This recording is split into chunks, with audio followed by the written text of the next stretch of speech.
pria itu tidak sabar menunggu. Gadis itu menanggalkan pakaiannya sendiri. Kemudian, dia menunjukkan wajah jijik. Taruh saja pisau di bajunya, yang memotongnya sekali.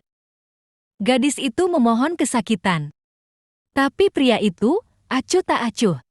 Gadis ini bernama Anna. Dia sendirian di alam liar, mengambil selfie. Ketika berbalik, dia melihat sekelompok pria di depannya. Dia dengan cepat mengambil sebotol anggur dari mobil. Lalu datang dan melihat apa yang dilakukan mereka. Melihat mereka mengelilingi seorang polisi. Lalu menembaknya mati. Adegan ini menyebabkan botol kaca di tangan jatuh ke tanah karena ketakutan. Detik berikutnya, si bos tim menoleh untuk melihat Anna. Kemudian memerintahkan anak buahnya untuk turun dan menangkapnya. Tanpa banyak waktu untuk berpikir, Anna dengan cepat melarikan diri. Dia berlari cepat. Dua penjahat di belakang juga menyusulnya. Tapi bagaimana kekuatan seorang gadis bisa melampaui pria yang kuat? Dia ditangkap. Si pria berpakaian putih. Pria berjanggut itu melangkah maju dengan pisau. Dia dengan marah bertanya padanya, apakah dia datang ke sini sendirian? Anna mengangguk ketakutan. Kemudian seorang pria lainnya membuat Anna pingsan dan melemparkannya ke tanah. Anna berbaring di tanah dengan gemetar. Si bos suruh bawahannya untuk membunuh Anna. Si berambut keriting di sampingnya berkata, sudah lama ia tak melihat wanita secantik gitu, jadi dirinya tak ingin melewatkan kesempatan yang begitu bagus. Pria berjanggut itu mengatakan bahwa Anna yang dia tangkap. Biarkan dia makan dulu, kata si bos. Tak ada mau makan makanan yang sudah dimakan yang lain. Jadi dia akan gunakan koin untuk tentukannya. Siapa yang menebak dengan akan benar jadi yang pertama mencicipinya. Si berambut keriting yang pertama menebak dengan benar. Dia membawanya ke sisi tebing. Borgol tangan anak. Menatap payudara seksi anak. Ia tak sabar untuk lepaskan pakaiannya. Sehingga masukkan saja pisaunya. Potong garis panjang. Polisi yang pingsan tadi sudah bangun. Dia diam-diam naik mobil polisi yang menginjak gas dan bergegas ke arah mereka. Ini mengejutkan dua lainnya. Ketika para penjahat melihat ini, mereka langsung menembak polisi. Melihat polisi itu pergi. Si berambut keriting ketakutan setengah mati. Dia pun bergegas mengejar polisi. Namun karena keahlian menembak yang buruk, 5 orang menembak pada saat bersamaan. 81 tembakan dilepaskan secara berurutan, tapi tak ada yang benar targetnya. Melihat polisi keluar jangkauannya, si bos menjadi marah. Dia dengan cepat buka pintu mobil dan melepas jaketnya, keluarkan senapan sniper dari sana, dan lari cepat ke puncak bukit. Perlahan letakkan pistol di atas batu, karena dia adalah penembak jitu paling profesional. Meski jangkauannya 800 meter, dia dengan mudah tembak dengan benar. Polisi muncul di depan matanya. Si bos dengan cepat menarik pelatuknya. Polisi itu tewas di tempat. Dia tersenyum puas. Saat ini, Anna menemukan sabuk itu di tanah. Dia merentangkan kakinya yang panjangnya 10 meter ke arahnya. Dia mengambil ikat pinggangnya. Keluarkan kunci dari sana. Buka borgol dengan cepat. Lalu kabur, tapi di setengah jalan. Dia melihat belati jatuh ke tanah. Karena di hutan belantara ini, dia harus memiliki senjata untuk membela diri. Kemudian, dia memanjat pagar kawat berduri. Cepat ke mobil. Keluarkan tasnya. Kemudian buka bagasi dan bawa tas travel. Selanjutnya memanjat kawat berduri dan masuk ke hutan belantara. Si berambut keriting itu tak lihat Anna dimanapun itu, membuatnya marah. Kemudian, dia memberitahu bos. Tapi dia dipukuli bosnya. Si bos berikan setiap orang sebuah pagar untuk hubunginya. Lalu menyuruh mereka mengejar Anna. Orang jahat datang ke mobil Anna. Melihat bahwa Anna telah mengeluarkan ranselnya dari mobil. Ada juga jejak kaki di tanah. Mereka ikuti jejak untuk carinya. Anna saat ini bersembunyi di bawah batu dan sangat ketakutan. Tapi dia harus mendapatkan kembali ketenangannya. Setelah menyesuaikan mentalnya, dia membuka tas travelnya, keluarkan hal-hal berguna di dalamnya, lalu terus berlari. Anna berlari dan berhenti, lalu mundur beberapa langkah.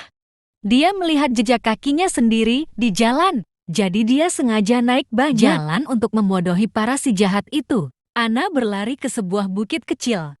Dia mengeluarkan teropongnya untuk melihat, menemukan bahwa orang jahat mengejarnya. Jadi tadi jejak kakinya tertinggal di -3 arah untuk membingungkan orang jahat.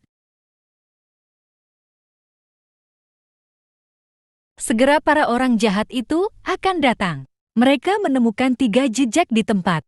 Mereka baru menyadari gadis ini tidak sederhana. Jadi mereka membagi tim ke 3 arah untuk memburu anak-anak. Akhirnya menemukan sumber air. Tapi air di sini sangat kotor. Jadi dia mengeluarkan botol dan mengisinya. Kemudian tambahkan bubuk penyaring air. Kemudian kocok kuat-kuat dengan tangan. Ternyata ayahnya adalah prajurit terkuat di dunia. Dan Anna berlatih keterampilan bela diri dengan ayahnya sejak usia dini.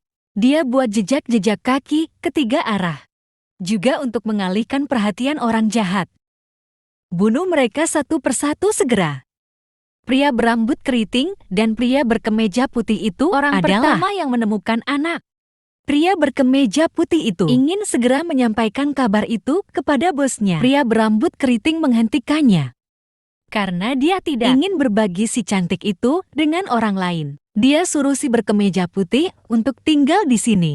Dan dia akan diam-diam berjalan melewatinya. Arahkan pistol ke anak. Gadis itu memohon kepada pria itu biarkannya pergi. Tapi dia tidak mendengarkan. Dan letakkan lidahnya di wajahnya. Kata anak, aku tidak ingin menyakitimu. Si rambut keriting mengejeknya. Dan meninju wajah Anna. Detik berikutnya, dia menyesalinya. Anna langsung menikamnya dengan belati. Dia kemudian mengeluarkan belatinya dan menusuknya beberapa kali lagi. Sebelum mati, dia bertanya, siapa anak, kata Anna dengan tulus. Dia adalah putri dari raja tentara. Rambut keriting baru sadar. Mereka sudah bermain-main dengan seseorang yang seharusnya tidak mereka sentuh. Saat ini, Anna juga mengingat bahwa ketika dia berusia 8 tahun, pakai sedotan saja, dia dapat tangani ratusan binatang buas. Dia benar-benar marah dengan sekelompok orang ini. Dia mengambil pagar dan pistol di tanah. Cepat pergi dari sini. Pria berbaju putih berjongkok di kejauhan.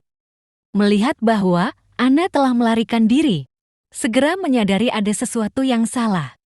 Dia berlari secepat yang dia bisa dengan pistol di tangannya. Si rambut keriting tak terlihat. Pria berkemeja putih itu langsung menggunakan pagar.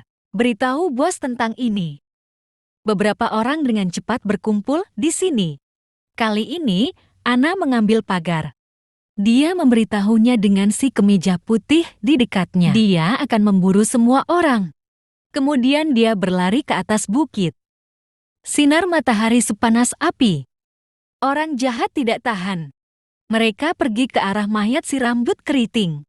Begitu melihat danau, dia minum seteguk besar. Sisi ini pria berbaju putih itu melihat jejak kaki Anna dan mengejarnya. Dia berhenti. Jejak kaki di tanah menghilang. Di sini, tiba-tiba sebuah batu turun dari langit. Dia terlempar ke tanah. Anna perlahan melangkah keluar dari gunung. Anehnya dia tidak mati. Pegang kaki panjang Anna. Dia menarik Anna kembali. Kemudian menungganginya. Mencekik Anna dengan tangannya. Anna meraih pistol di tanah. Bu Nasi berkemeja putih. Terdengar suara tembakan. Si bos mengambil walkie-talkie untuk menanyakan situasinya. Tanpa diduga, suara Anna datang dari dalam. Dia memberitahu semua orang. Sekarang 2 orang telah dibunuh. Hanya tersisa 4 orang. Si bos sangat marah.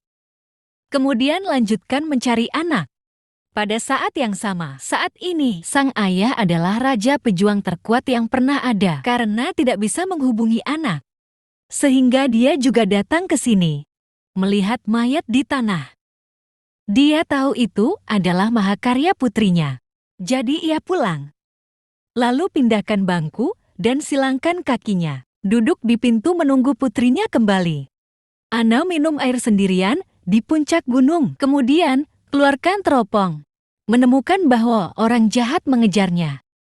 Namun pihak lain juga menemukannya. Melihat itu, sang bos segera mengeluarkan senapan snipernya. Arahkan ke Ana dan tarik pelatuknya.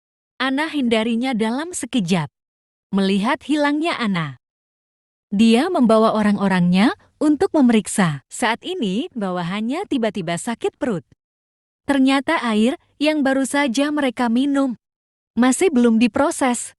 Bahkan gitu, bos bahkan mengancam akan mengirim anak buahnya mengejarnya. Dan dia mendukung dari jauh. Melihat para perampok mendekat, Ana mengambil senjata dan menembaknya dengan cepat. Melihat itu, si bos dengan cepat menembak lagi. Untungnya Ana bereaksi dengan cepat. Dia bergegas ke rumah yang ditinggalkan dan bersembunyi. Beberapa orang perlahan mendekatinya dengan senjata pria. Berjanggut itu masuk lebih dulu. Terdengar teriakan. Lalu langsung dibunuh. Pria berbaju merah itu di luar rumah. Kelelahan ditambah dengan sakit perut yang tak tertahankan. Dia perlahan mendekati Ana dan memohon pengampunan. Ana, yang bersembunyi di balik pintu, langsung mengalahkannya. Lihat tatapan yang ingin membunuhnya Aisyah. Dia ketakutan. Melihat itu, Ana merasa kasihan. Dia ingin membiarkan pria itu hidup. Tanpa diduga, saat si pria keluar, dia berteriak untuk mengungkapkan lokasi Ana. Jadi Ana meluncurkan pisau untuk menghabisinya. Mendengar teriakan, si bos bergegas mendekat dengan pistol. Pada saat ini, ada orang jahat di rumah. Keduanya memiliki senjata. Dekati satu sama lain dengan hati-hati. Suasananya sangat tegang. Tiba-tiba Ana lengah karena pria itu.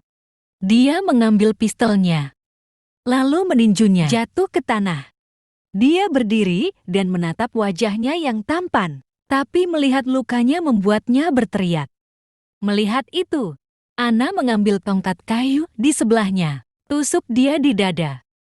Lalu pukul dengan keras. Tanpa diduga, tidak ada yang terjadi pada pria itu. Dia masih menodongkan pistol ke Ana. Ana hanya bisa diam di tempat, tidak berani bergerak. Dan pria itu mencabut tongkatnya dengan tangan kosong. Dia melangkah maju dan meninju Ana dengan keras. Kemudian ingin membunuh Ana dengan satu tembakan. Tapi Ana sengaja memprovokasi dia. Katanya dia tidak berani berkelahi dengan wanita. Pria sombong itu membuang pistolnya. Keduanya dengan cepat memasuki posisi bertarung. Pria itu melemparkan 2 pukulan berturut-turut, tapi tidak kena targetnya. Ana langsung menendang dengan satu lutut. Kemudian memeluk kepala pria itu dan menendang secara berurutan. Kemudian ambil setrika di sebelahnya. Memukulnya dengan keras. Pria itu tewas seketika. Bahkan sampai mati, dia tak pernah berpikir kemampuan bela diri begitu bagus. Ana mengambil 2 pistol dari tanah. Segera, setelah dia berjalan keluar pintu, dia bertemu dengan si bos. Dia menghirup nafas dalam-dalam, lalu menoleh. Mengolok-olok, si bos hitam adalah komandan yang licik. Dia mencibir. Letakkan senapan sniper dan keluarkan pistolnya. Ketika dia meletakkan senapan snipernya, dia hilang saat bos melepaskan tembakan.